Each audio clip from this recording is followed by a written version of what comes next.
अरे भाई तुम साइड में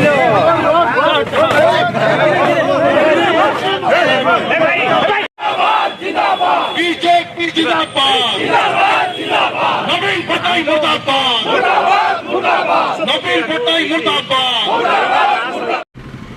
ओडिशार अस्मिता, ओडिशार परिचय, उत्कल जननीर पणतकानी कोटियारे आंध्रर अनुप्रवेश बहुत दिन हला जारी रही।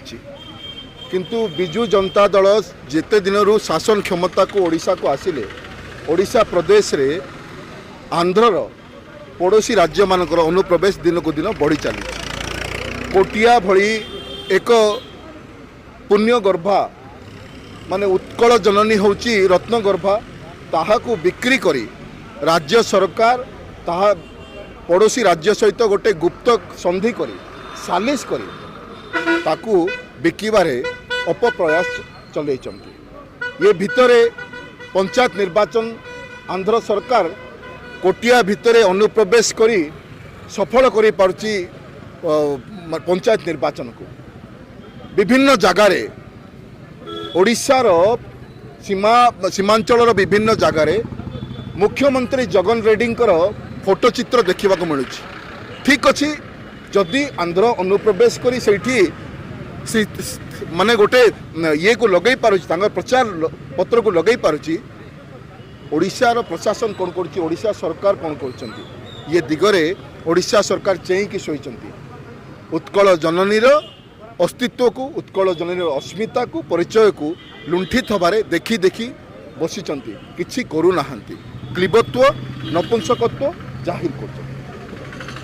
ये किछि दिन तले उपमुख्यमंत्री आंध्रर जगन माने किए आमर राजना द्वारा निजे आसी बहुत थर से आसिले तांको ज्वाई चर्चा करा जाउछि। से कुआडे कहिसंती जे मुख्यमंत्री तांकर बापा हेबे। सौभाग्यर कथा नवीन पटनायक मुख्यमंत्री को लगी जे बहुत दिन पर तांको घरे गोटे उपमुख्यमंत्री जन्म हेले। कुआ कुआ राब सुबिला तांको अंगणारे, तांको कंग्राचुलेसन धन्यवाद जनाऊँगी भारतीय जनता पार्टी। किंतु जड़े बापा बोली डाकीदेले उत्कल जननीर अस्मिता को बिक्री करंतु नाही।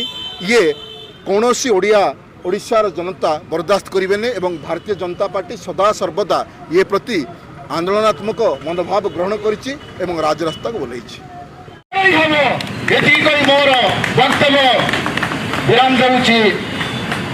भारत माता की जय लगला जय लगा जय मुर्दाबाद मुर्दाबाद भी पढ़ लेना